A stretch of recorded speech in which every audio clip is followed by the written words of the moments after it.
Do you have no sense of shame at all? Just what do you think you're doing here, Tony? Huh? What's going on, Valerie? I have no idea why you'd suddenly send me such an aggressive text like that. It's my dad's visitation, right? And the funeral is tomorrow, so I'm not sure what exactly you think is shameless about a son going to his own father's visitation. Oh, sure. Now you're the loyal and devoted son, are you? Maybe you should have shown your father a little more respect when he was alive. You never came around to visit him, so what makes you think you have any right to pretend like you care about him now? Never is a bit strong, though I will admit that I haven't been able to get back home as much as I'd like. I presume you're also aware that I didn't have the best of relationships with my father. Oh yeah, I've heard all about the two of you.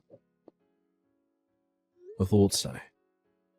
My relatives were also well aware of the circumstance surrounding my relationship with my father, and for the record, I've met with my father plenty of times over the years. It just so happened that I mostly saw him at the homes of our relatives who live nearby. Despite the difficulties between us, it's not as if we had cut each other out of our respective lives. And since the visitation and the funeral are, in some sense, a sort of family reunion, I'd say there's no problem at all with me coming here today. Ugh, you're unbelievable. Like seriously, this is super gross. What are you doing? I'm sorry, Valerie, but you're going to have to be a bit more specific. What exactly am I doing that's so gross?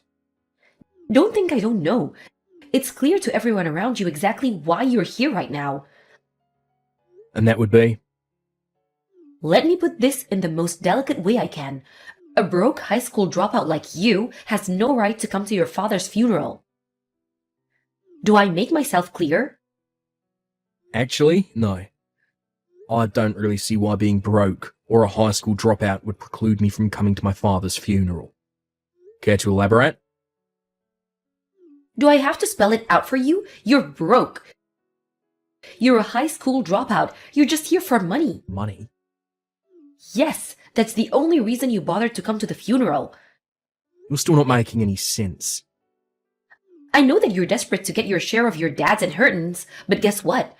You're not getting any. So get out. There's nothing for you here. Inheritance? Did you by any chance find my dad's will? What will? Yeah, my point exactly. My brother and family told me that my dad passed away quite suddenly and hadn't had the opportunity to put together a will. As such, his inheritance will be split up according to the laws of our state. In other words, how my dad's estate is divided up between his heirs isn't something that I have any power at all to affect. It'll all be carried out automatically by the city government. If you're trying to confuse me with all that legal jargon, it's not going to work. All of that was layman's terms. I'm not sure which part you think was jargon. That's so like a high school dropout. They always use big words they don't understand to sound smarter than they are. Anyway, I'm planning to be in town until my dad's funeral is over. Oh yeah? I might just have to have a little chat with your brother about this then. By all means, go ahead. I've already talked to him and he said I was welcome to come. Conversely, if I were to be absent from the funeral after coming to the visitation tonight, I think that might disturb several of my relatives who are expecting me to come. Whatever. Fine, but you need to get out of town immediately, after the funeral is over tomorrow, got it?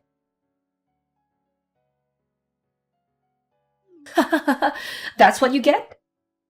Valerie, would you mind explaining why you just dumped a bucket of water all over me?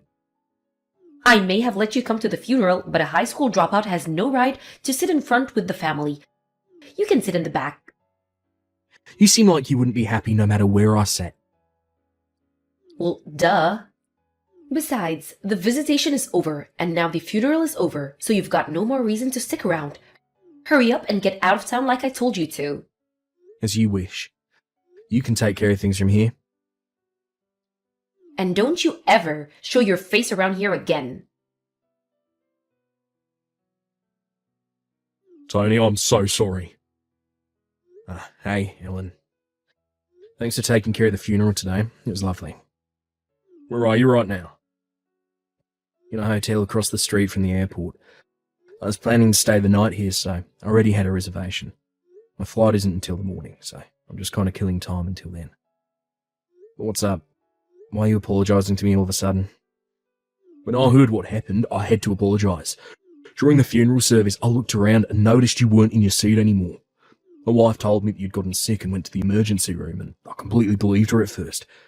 And then at lunch, I was talking to some of our family about you. And they said that Valerie had dumped a bucket of water on you and kicked you out of the church. I'm so sorry it took you so long to realise what had happened. Don't worry about it, Alan. You've got nothing to apologise for. You had more than enough on your plate already with handling all the funeral arrangements. Be that as it may, I still need to take responsibility for what my wife did to you. Again, Tony, I'm so sorry for what happened. Oh, thanks for that, Ellen. Like I said, I don't hold you responsible at all, but it's big of you to come and apologise to me like this. Although I have to say, there's something Valerie said that has me concerned. What did she say? She told me she thought the only reason I came to the funeral was to get my hands on Dad's inheritance. What?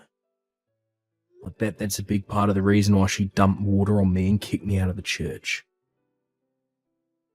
What the? How did she get that idea in her head? You're not even Dad's legal heir. Yeah, I was just as confused as you are. I don't know.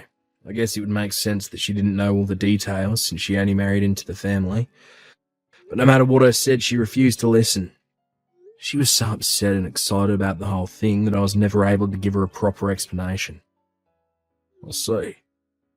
But in any case, as long as Valerie is angry at me, it seems like my presence there would only cause more trouble than I've already caused. I know it's only been a short time since Dad died, and I hate to force this on you in such a difficult time, but is it alright if I leave everything from here on out to you? Yeah, it's no trouble at all. Leave everything to me. I'm sorry about everything that happened, really, I am. I'll contact you again once things settle down over here. Gotcha. Thanks again, Alan. Talk to you later. I don't believe you, Tony. What are you doing back in town? I told you to stay away. Not that it's any of your concern, but I was visiting some old friends of mine. Liar! You're still after your dad's inheritance, aren't you? I suppose this has something to do with the fact that there's a meeting with the city about Dad's inheritance today. Obviously. Well, I know you have all sorts of things you'd like to say to me right now, but let me save both of us a lot of time. I'm meeting with my friends, and then immediately heading back home. What? Valerie, I was trying to tell you back at my dad's funeral, but you're under a huge misunderstanding. Regardless of what you may think, I'm not actually one of my dad's legal heirs. Wait, you're not? I think you're aware that while I call Alan my brother, we're technically just stepbrothers, right? Yeah, I knew that.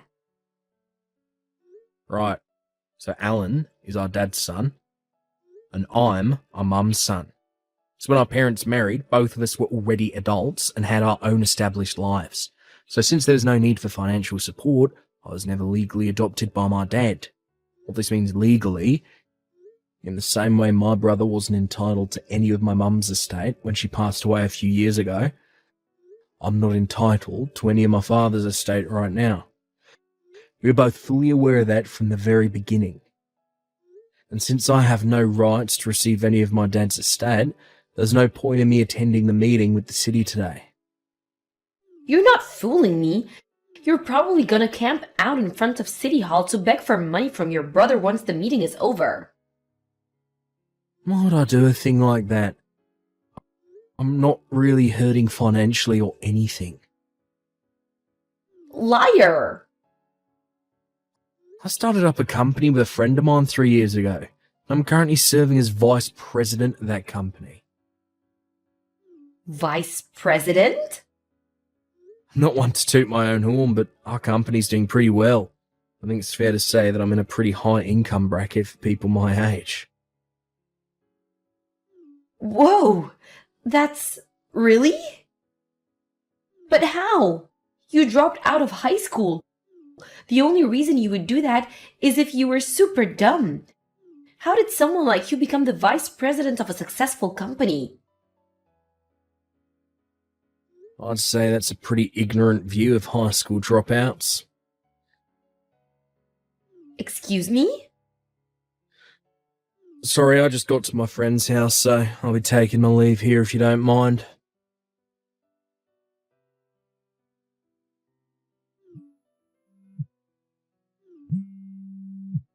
Tony, this is your doing, isn't it?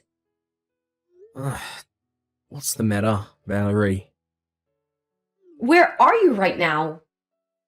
In the airport, about to board my plane. Why? Get back here right now. Hate to disappoint you, but I'm afraid I can't do that. I've got work tomorrow morning. If I miss this flight, I won't be able to get to the office on time. Your job isn't what's important right now. My future is what's important. At this rate, I'm gonna be divorced before I get my share of your dad's estate. Ah, I see. Is that all you have to say? If I'm not mistaken, my brother told you he's going to divorce you right before the meeting with the city started, right? Yes. Now that you know what's going on, hurry up and get your butt over to City Hall right now and fix what you did. Fix what exactly? Stop playing innocent. You high school dropouts are all the same. You always use dirty tactics to get what you want. What did you say to my husband? Whatever you said, it got my husband to divorce me. I'm gonna lose my share of his inheritance. Well, Valerie, I'm afraid to say that you're once again drastically misunderstanding the situation. How? Ordinarily, this is a conversation that would be best to have in person, but in your case, I think writing it all out via text will help you understand. Just spit it out already. What did you do? I'll explain it step by step, so make sure you read each message thoroughly before moving on to the next one. First of all, about the inheritance. As I mentioned before, my deceased father's only legal heir is my brother, Alan. If my mother was still alive, then she would also be a legal heir as his wife, but she passed away a few years ago. So again, the only legal heir is my brother, Alan. Aren't you forgetting someone? What about me? No, I wasn't forgetting anyone. My brother is the only legal heir. What? Let me explain this in the absolute simplest possible terms. According to local, state, and federal law, daughters and sons-in-law are not considered to be legal heirs with inheritance rights. Wait, really? Name the event you're adopted as their legal child or written into their will as an heir, then yeah, it would be a legal heir with inheritance rights. As far as I'm aware, that didn't happen in your case. So once again, the only legal heir is my brother. Then why did he divorce me? If I was never gonna get any of the money, then what's the point in divorcing me? I believe that my brother's divorcing you for reasons that have nothing to do with the inheritance. Then why? Speak of the devil. Looks like Alan is trying to call me right now. Alan? Really? I'm sorry, but if you'll excuse me, I'm going to take this call. I'll message you when I'm finished. Sorry to keep you waiting, Val. According to my brother, as soon as he told you he was divorcing her, you ran away and locked yourself in your room before he had a chance to give you an explanation as to why. I suppose the reason you text me right now is most likely because you're convinced, for whatever reason, that I'm the one responsible. Correct? You are responsible. I know it was you. You're just mad at me because you found out you wouldn't get any of your dad's inheritance. Valerie, please. I wish you'd stop making such brash allegations against me. I already received my mother's inheritance several years ago when she passed away. And my brother is the only person with inheritance rights to our father's estate.